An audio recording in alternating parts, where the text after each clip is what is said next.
Hello, everyone, and welcome to DREAMLEAPERS Inspiration. I'm your host, Harriet Cole. Very happy to be with you today. Whew, it's been a week. It's been a very busy time for me, so I'm going to assume that I never think I'm alone. So I'm sure it's been busy in one way or another for you as well.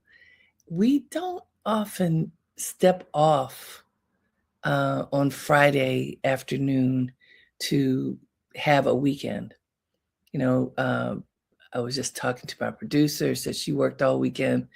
We work, most of us, or let me say it like this, most people I know work and work incessantly, work. Often it's joyful work. So, the way that people talk about if you love what you do, it doesn't feel like work. I'm going to say that's sort of true because I do love what I do, but it still can feel like work. It's, you have to spend your time doing a particular thing rather than, whatever else you might want to be doing. So I don't 100% subscribe to that thinking, even though I find joy in all the things that I do.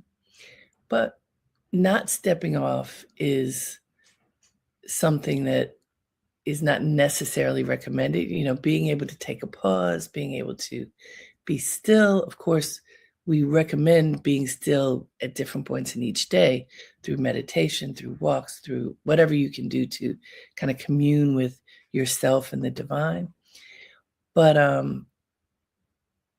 as stepping off is important. I think of my Jewish friends who have their pause every week, at the end of the week, and they have a special meal together.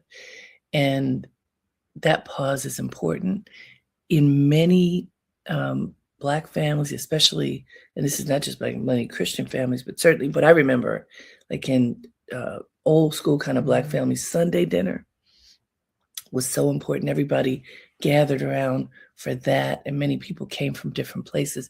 It wasn't just on holidays, but it was a routine that you come together, you pause, and it's not about work. It's about family. It's about communion. It's about just loving each other. I think this is something for us to reinstate. What is that communion, that fellowship that we can do on a regular basis with each other that can make us feel full, feel that goodness of connection. Hello, Sekou. Good to see you this morning. We have fellowship together here. And when we go out and about, I can say for myself, for sure, when I'm out and I see people I may not have seen for a long time, people where you really do feel like this is a genuine moment of upliftment, of love, of support, that matters. It matters a lot to have that fellowship. And I was at an event just a couple of days ago, and I ran into a designer, Quincy, who said, "I'm with you every Monday morning." And it was sweet to know that he's here with us together. And I don't know who all joins. I know those of you who write, I know you're there, but many people join from all these different platforms. And I don't necessarily know that you're there, but it's nice to know that we have this fellowship, and a fellowship of support and upliftment and pausing. So if we are going, there's a pause in there. There's a moment of light. There's a moment of connection that makes the grind worth it, or at least it does for me. I hope it does for you. Somebody was making the point, which I don't know whose quote it is, but the paraphrase is, when you die, it's not gonna say on anybody's tombstone, "I wish I'd worked more." But often it's, wish I had spent more time with my family. I wish I'd gone on my vacations. I wish I'd taken care of my health. Whatever those things are, the I wish, let's think about what that I wish is now and do it now. What can we do for ourselves now? How can we step off and refresh and do something for ourselves now that will be fulfilling now? And it may even make a difference moving forward in how we live, how we treat other people, how we treat ourselves. And that indeed is the message for today. Love yourself just the way you are. How many of us do that? There's an exercise that I used to do a few years ago. There was a period when I was doing many, many, many motivational speeches at women's conferences. And one of the exercises that I would do, especially at the end. So this is something for you to take home. So all of you who are connected, and by the way, this is not just for women, but I happen to do them at a lot of women's conferences. So I'm describing something for you to do when you are at home. It is a self-love exercise, which is what today is about. Love yourself just the way you are. All right, so you're in your house by yourself, you and a mirror. If you have a full-length mirror, great. But the fullest length mirror that you have is what you want to stand in front of, you and your mirror. To the best of your ability, you want to see yourself head to toe. And you want to take off all your clothes, everything. Your tops, your underwear, your everything. The only thing you keep on, if you're like me, is your glasses, because it wouldn't work for me because I wouldn't be able to see. But if you don't need to wear glasses, you take those off too, because that's an adornment. You are standing in front of your mirror, looking at yourself naked. Just you and yourself, unadorned. This is not easy to do. And you stand in front of the mirror and look yourself in the eye and say, I love you just the way you are.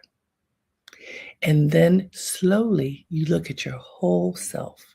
You look at your face, every imperfection, every beautiful part, everything. You look at your whole face, you look at your neck, you look at your shoulders, you look at your whole body, your entire body, head to toe, slowly, not fast. Look at yourself, see yourself, and then turn slowly. And it's good to have a handheld mirror so that when you get to the back, you can look at yourself in the back and see yourself from the side, from the back, head to toe. Whatever you see, tell yourself, I love you just the way you are. I love you just the way you are. You turn, I love you just the way you are. Let me tell you something. Many people have shed real tears during this exercise because we are so judgmental of ourselves. The if only. I was just talking to somebody the other day who is been out of college for some years, who was saying, when she was in college, she didn't like her body. And now some years later, when the body is different because the body's always changing, she's like, I missed out. I should have loved her, because look at me now. And the me now, by the way, was fly. But the me now was different from who she was when she was in her 20s. I remember I was the skinniest person, and I did not like that. People tease me about being skinny. It was only when I started modeling, which I was 13 when I started modeling, that I at least sort of began to have a more positive relationship with my physical self, because I just always felt not as developed as other people. And the comparisons will make you nuts, and they do make us nuts. The last thing I was thinking was, with clothes off, that I felt beautiful. Well, that skinny little one, I wish she came back now. Sort of. Then you gain weight and you're like, what happened? How did that happen? I remember all of the women in my family, when I was lamenting how skinny I was, they were like, that's all right, baby. You don't have to do anything. It's going to come. Don't do anything. It's going to come. Has that ever happened to you? Did your family tell you that? And guess what? Well, I guess I did do something. I lived, I ate, I did whatever. And had a baby and then the body changed. We change. We change. But even more than the change, in the moment, wherever we often are wishing for something else. We're not going, oh, I love you. I love you exactly as you are.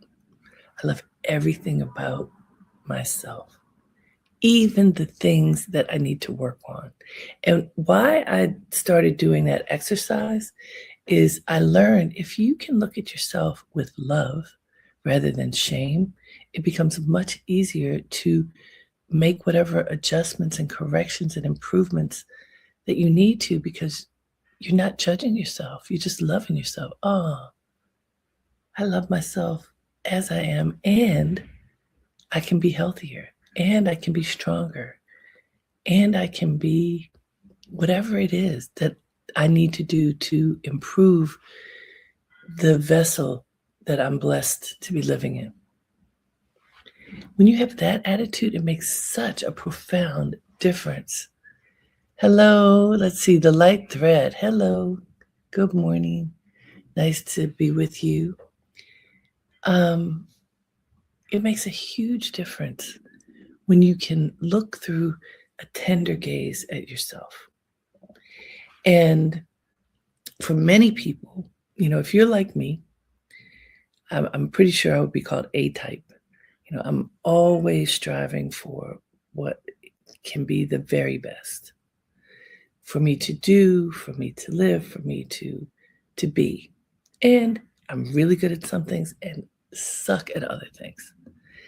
Some things are really, really, really, really, really hard. Oh, honey salon, hey.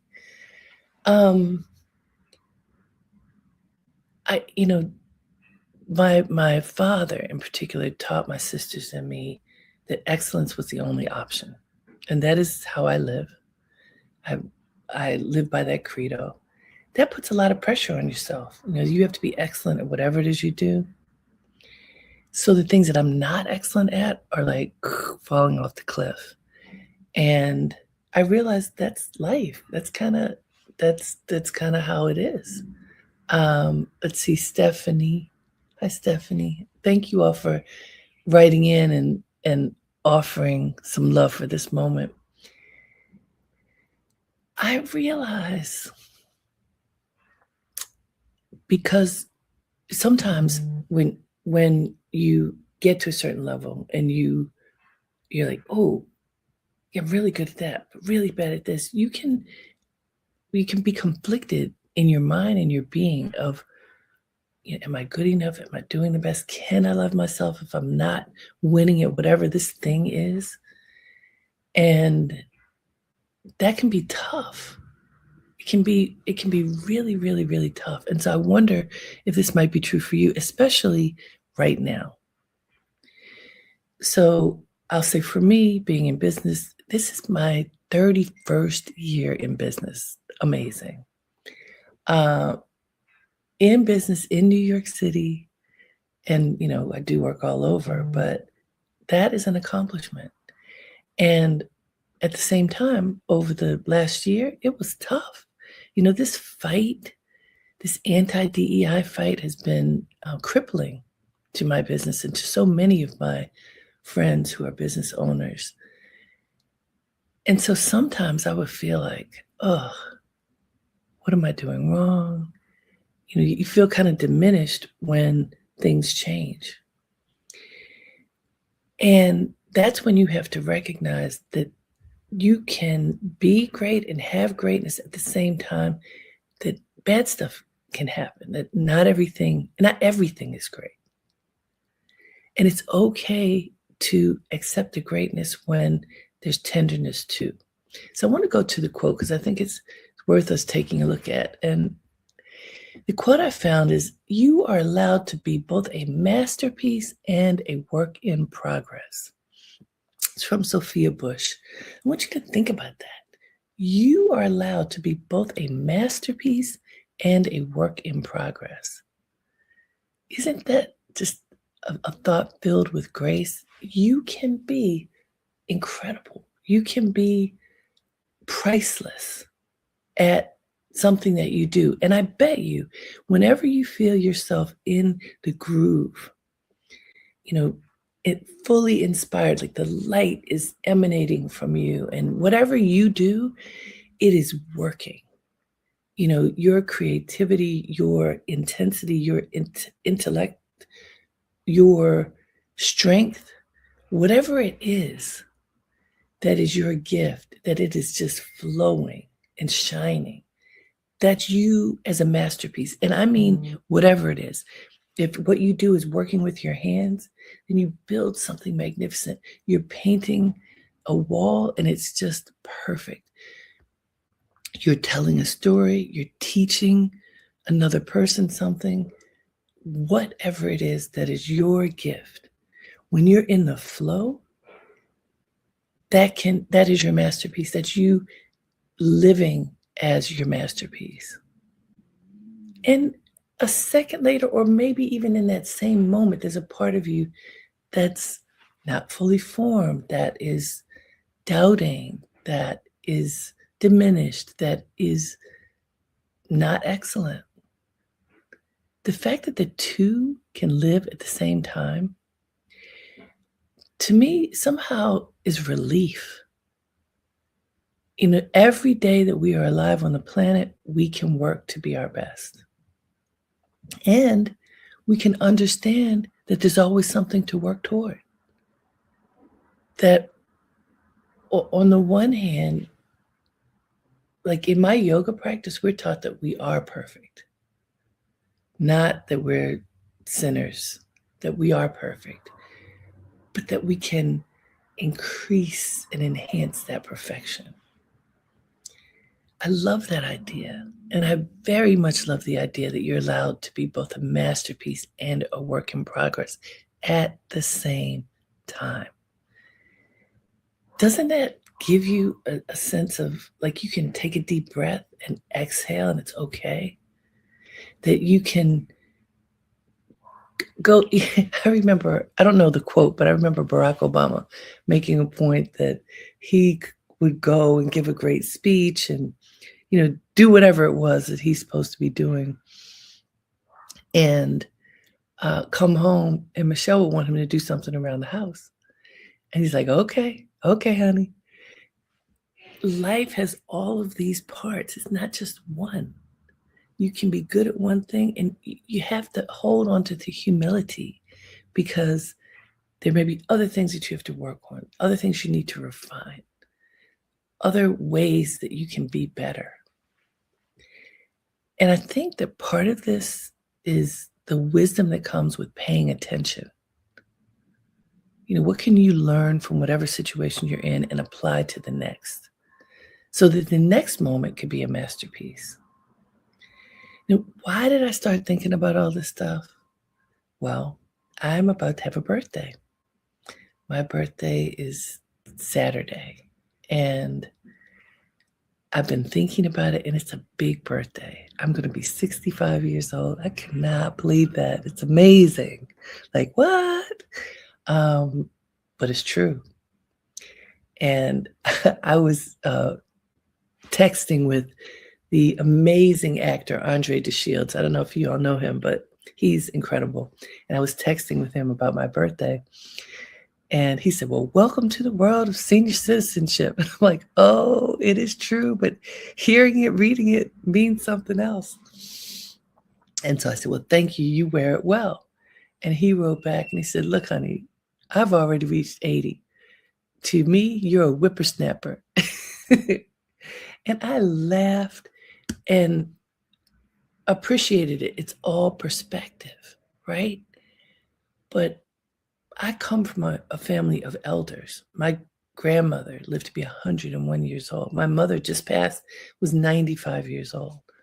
There are a lot of elders in our world. So the notion of getting older comes with honor and comes with the understanding that there's wisdom. Also, though, you get wisdom by doing the work, because there are people that I know who are of whatever age and who are stuck. and they're saying the same thing they said 20 years ago. And whatever lesson they possibly should have learned doesn't seem like they've learned because they're stuck on whatever it is their thing.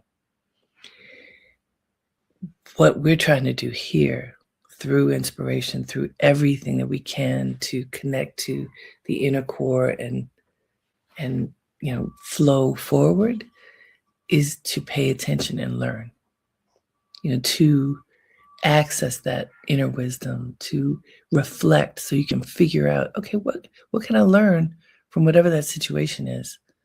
What happened that was good, that was not good, that can be done differently, and then how can I apply it? I looked at a lot of quotes about wisdom and acceptance and aging. So if you have a few minutes and you want to go down that, I recommend that you consider it because you will see what many others have had to say about this. But the biggest takeaway for me was accepting yourself as you are in the moment, accepting others as they are in the moment, forgiving people for not being perfect or for not presenting in the best possible way in the moment, and drawing upon your awareness and knowledge that comes with all of the years that you have on the planet so that you can make smart decisions. Like, you don't have to react to everything. Sometimes you can see something and go, okay, I can let that go. Sometimes you can't let it go. Sometimes you have to stand up for yourself and make a statement. We talk about this a lot here on Inspiration, and also with my team, we talk about this a lot. How to and when to speak up, how to and when to let it go, how to let it go, because that can be the hardest part. Because if you hold on to whatever feelings and memories and hurts in particular, it can cripple you, while the other person is oblivious. So the process of being able to love yourself as you are has a lot of release in it. What all do you need to say goodbye, let go of this, let go of that, be still. So I feel like now would be a great time for us to do a little mini meditation. You want to do that? Let's do it. It's just going to be about three or 4 minutes. Put your feet flat on the floor, sit up straight. Have your shoulders back but relaxed. And Fallon, if we can put on any music, I know I didn't tell you we were going to do this, but if we can, let's try. And then what I want you to do, everybody, stay with me. Have your hands with your thumbs and forefingers on your knees. And if you like, you can close your eyes. And just breathe naturally, but fully. Breathe in and breathe out. Just breathe naturally. Allow yourself to just be. Be in this moment. Be here now. Allow yourself to just be still and to feel your whole being. Keep breathing. Give yourself permission to be present. You deserve just a few minutes of inner work, of silence in your being.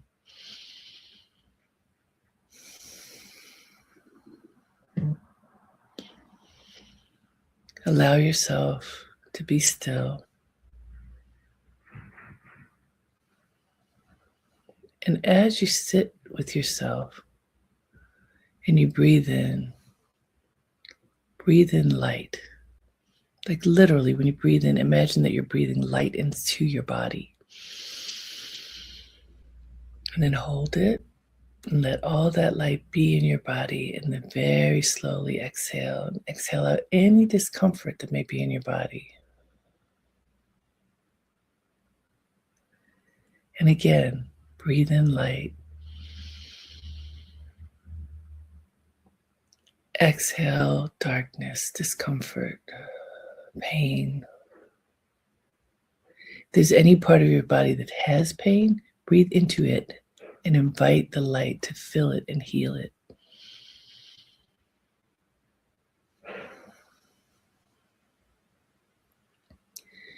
As you're breathing and allowing your mind to be still, tell yourself, I love you just the way you are.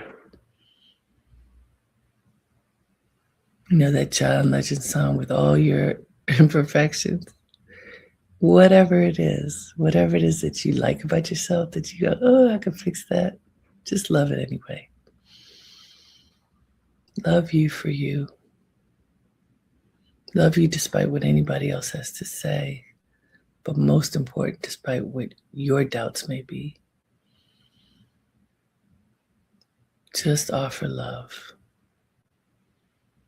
Love for you, love for this moment in time. Appreciation for taking the time out to love yourself right now.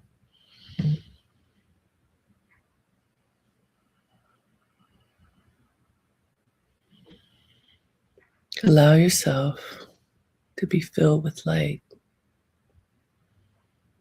to be filled with love for you.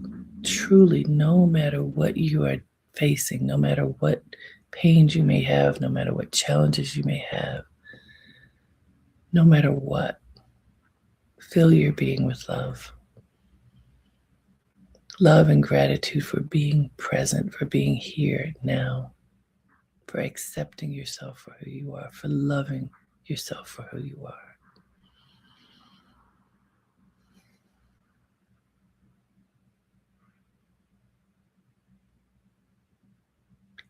I love you just the way you are.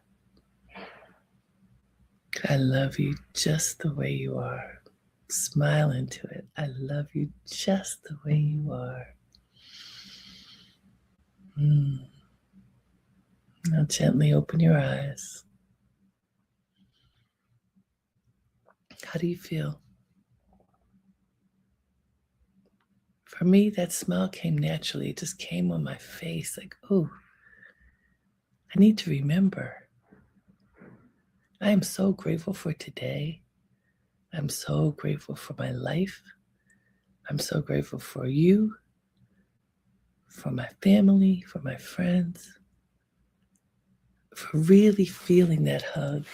You know, I have a close friend, Rashid, who has, at the end of his message, he says, give yourself a hug. Do it. Give yourself a hug. The best hug is the one you give yourself. I know we don't think that. We are so out there trying to get that hug from somebody else. Please love me. Please appreciate me. Please support me. Love yourself. Love yourself. And then you can offer that great hug, and you can receive that great hug without being needy, but simply with gratitude. It's so much better to offer and receive with gratitude than with desperation. Give yourself a hug. Love yourself just the way you are. Offer that pure love to others. And then the circle goes round and round and round. And it's so sweet. And it's so powerful. And it's healing. It's restorative. And when the negative thoughts come, when the doubting thoughts come, when the diminished thoughts come, you know, when the work in progress seems like you're starting from scratch, it's okay. Love yourself just the way you are. You're building from the beginning, it's okay. You're building it again and again, it's okay. Do it with love, self-love, and love for others. Thank you so much for joining today. I hope that as you go out into this day, you will remember to love yourself just the way you are. Thank you for joining me. Until next time, have a great day and make it count. Namaste.